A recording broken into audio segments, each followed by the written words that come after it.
नमस्कार। Hashtag fact check with Sushant Sinha में आपका बहुत बहुत स्वागत है। देश में इस वक्त रक्षा सौदों को लेकर बवाल मचा हुआ है और खास तौर पर राफेल डील को लेकर हंगामा बरपा हुआ है।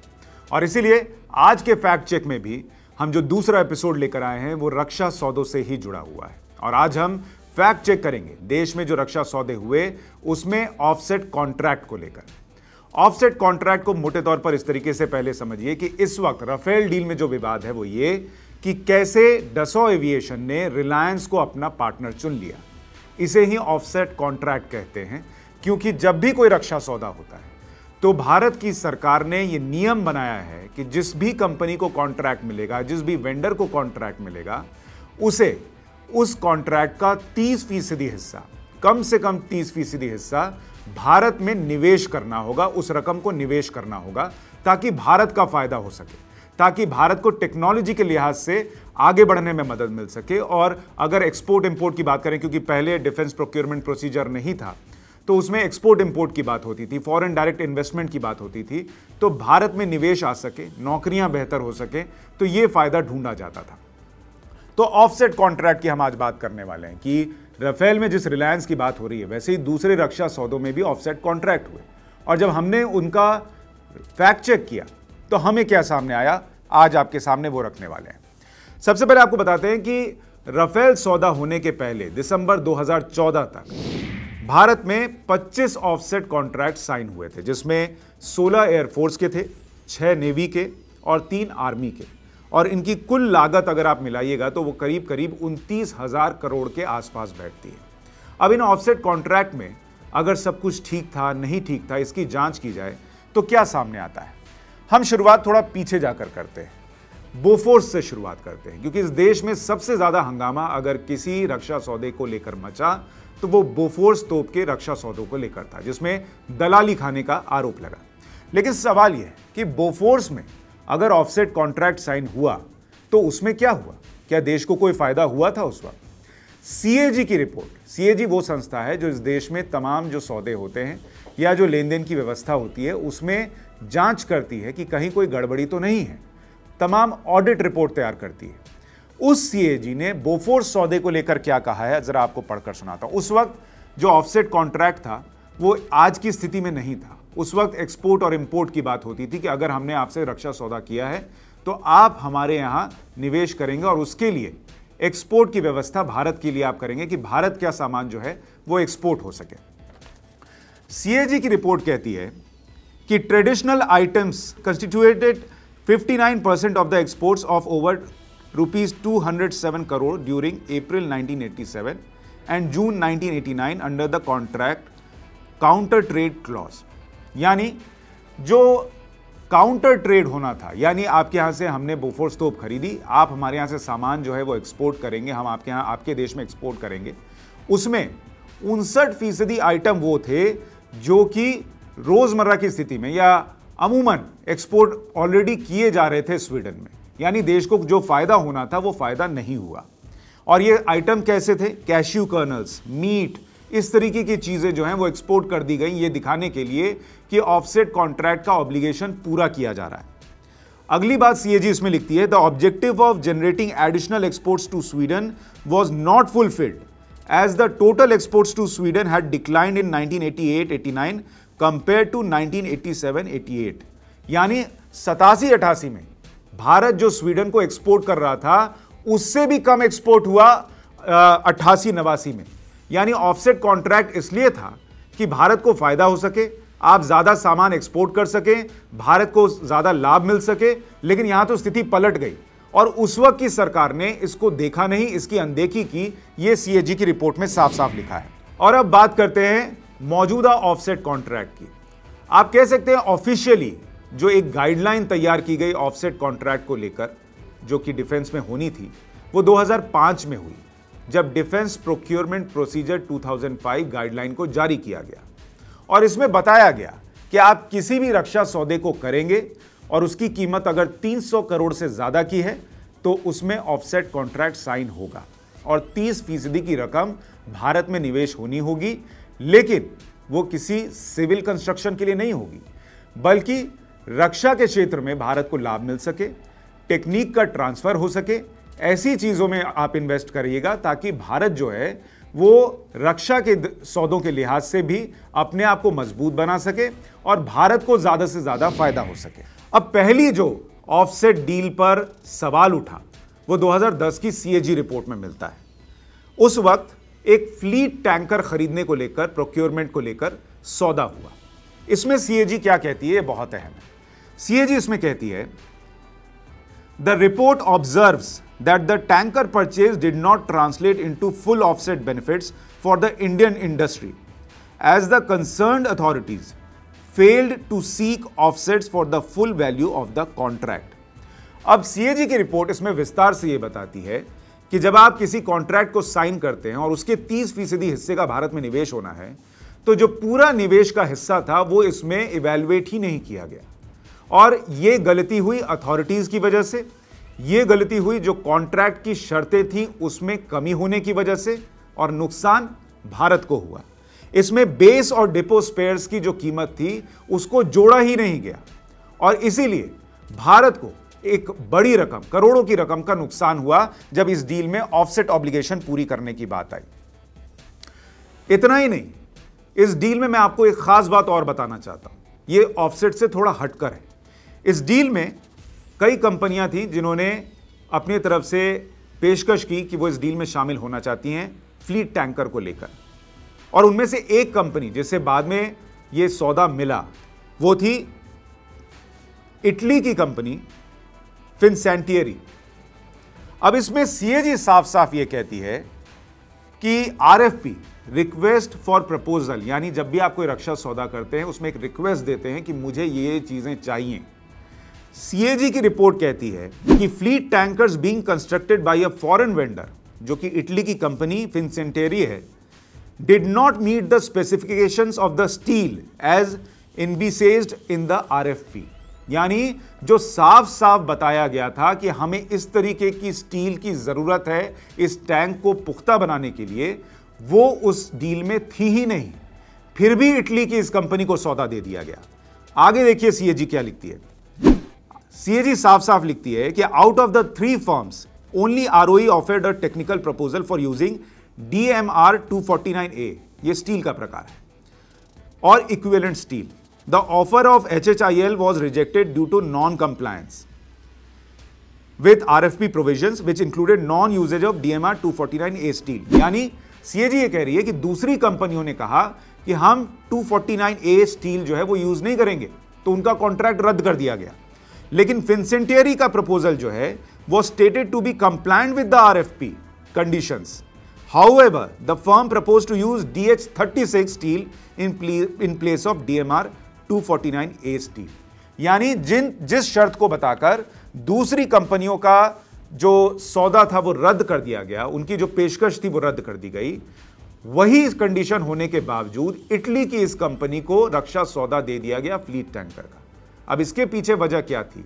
क्या कोई इटली कनेक्शन था, नहीं था, यह हमें नहीं पता, लेकिन इस तरीके की चीजें रक्षा सौदों में हो रही थी और लंबे वक्त से हो रही थी।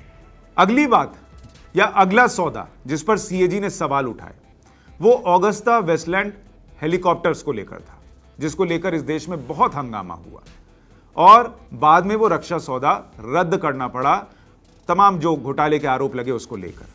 लेकिन जब ये रक्षा सौदा दस्तखत हुआ से लेकर जब तक रद्द हुआ के बीच जो ऑडिट रिपोर्ट सीएजी ने तैयार की, उसमें ऑफसेट कॉन्ट्रैक्ट जो कि भारत के हित में होना चाहिए था, उसको लेकर सीएजी ने क्या कहा है वो आपको समझना चाहिए। सीएजी ने इसमें 3 सवाल उठाए। पहला सवाल सीएजी ने उठाया कि the CAG notes that as part of the offset agreement Agusta Westland was allowed to sign a contract for establishing a helicopter support centre in Delhi through investment in Taneja Aerospace and Aviation Company, a private Indian entity। यानी Augusta Westland को इस बात की इजाजत दे दी गई कि वो एक भारतीय company Taneja aerospace and aviation company के साथ मिलकर सिविल कंस्ट्रक्शन करे। और आपको याद होगा मैंने आपको शुरू में बताया था कि डिफेंस प्रोक्योरमेंट प्रोसीजर में यह साफ साफ लिखा था कि आप ऑफसेट कॉन्ट्रैक्ट में भारत को फायदा पहुंचाने के लिए तकनीक का सौदा कर सकते हैं, डिफेंस में आप सौदा कर सकते हैं, उसमें इन्वेस्ट कर सकते हैं, लेकिन सिविल कंस्ट्रक्शन नहीं कर सकते, उससे भारत को फायदा नहीं पहुंचने जा रहा। लेकिन यहां पर यह हुआ, और किसकी अनदेखी से हुआ, यह सवाल उठता है। The investment is deemed as ineligible offsets as it meant for a creation of civil infrastructure, जो कि मैं आपसे कह रहा था। इसमें एक दूसरा गंभीर सवाल उठा ऑफसेट को लेकर। The second observation of the CAG relates to a subcontract with IDS Infotech, the Indian private software company which came under the scanner of its alleged role in the subsequent corruption charges। यानी इस पे भी corruption के charges लगे। और CAG क्या कह रही है? सीएजी ये कह रही है, the supreme auditor notes that the Augusta Westland was allowed to sign a subcontract for design services that had already been completed before the contract was signed। यानी इस कंपनी के साथ उस तरीके की डिजाइन बनाने के लिए सौदा किया गया जो इस डील के साइन होने के पहले ही पूरी की जा चुकी थी। अब सवाल यह उठता है कि ऑफसेट कॉन्ट्रैक्ट में आप जो निवेश कर रहे हैं वो भारत के फायदे के लिए है, तो यह घपला कैसे हो रहा था? उस डील के लिए सौदा कैसे हो रहा था जो डील साइन होने के पहले ही पूरी की जा चुकी है? यह सीएजी की दूसरी ऑब्जर्वेशन थी। तीसरी और बहुत गंभीर observation Agusta Westland helicopter deal मामले में सीएजी ने की कि the third deviation observed by the CAG relates to eligibility of Indian offset partners. यानी ऑगस्टा ने भारत में निवेश को लेकर जो ऑफसेट पार्टनर्स चुने उस पर भी सीएजी ने सवाल उठाए। सीएजी कहती है कि the CAG observe that of the 5 आईओपीज, यानी जो 5 आईओपी चुने इस मामले में ऑफसेट कॉन्ट्रैक्ट के लिए ऑगस्टा वेस्टलैंड ने, उसमें हिंदुस्तान एरोनॉटिकल्स लिमिटेड थी, तनेजा एरोस्पेस एविएशन कंपनी थी, डायनामेटिक टेक्नोलॉजी लिमिटेड थी, प्रणिता इंजीनियरिंग सॉल्यूशंस थी और सांघवी एरोस्पेस प्राइवेट लिमिटेड थी। लेकिन सीएजी ये बताती है कि only HAL had an industrial licence and hence inclusion of others in the signed offset contract was not as per the DPP 2006 guidelines. यानी 5 में से 4 कंपनियां ऐसी थी जिनके पास काम करने के लिए लाइसेंस ही नहीं था, और फिर भी उनको सौदा दे दिया गया, ऑफसेट कॉन्ट्रैक्ट के तहत उनको चुन लिया गया। सीएजी पूछती है क्यों, किसके कहने पर यह हुआ? जिनके पास लाइसेंस तक नहीं था उनको रक्षा सौदे में इस तरीके से शामिल किया जा रहा था, किसके इशारे पर? सीएजी ने और गंभीर सवाल उठाए। 2012 में सीएजी ने एक और रिपोर्ट तैयार की थी और वो बड़ी विस्तृत रिपोर्ट थी।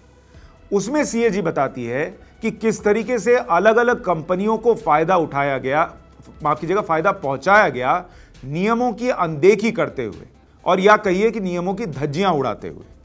CAG observed that offsets in some contracts did not result in any value addition in India, that the foreign companies had a free run, यानी विदेशी कंपनियों को खुली छूट दी गई in selecting ineligible Indian offset partners for discharge of their obligations। यानी CAG ये कहती है विदेशी कंपनियों को बिना नियम कायदे कानून को माने हुए और गैर जरूरी कंपनियों को इनएलिजिबल इंडियन ऑफसेट, यानी कि जो कि नियमों के हिसाब से नियमों पर सही बैठते भी नहीं थे, उन कंपनियों को चुनने की खुली छूट दी गई विदेशी कंपनियों को।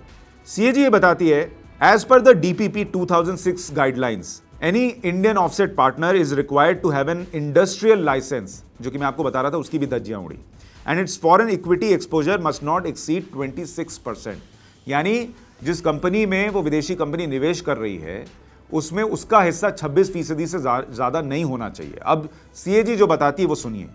सीएजी बताती है कि कहां कहां करप्शन हुआ।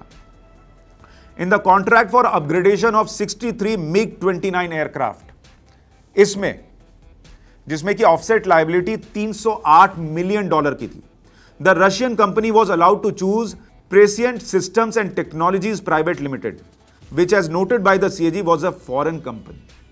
यानी MiG-29 के मामले में ऑफसेट के लिए कंपनी को चुनने दे दिया गया उस कंपनी को जो भारत की कंपनी नहीं थी। इतनी बड़ी अनदेखी, ऑफसेट का क्लॉज किस लिए? भारत को फायदा होने के लिए।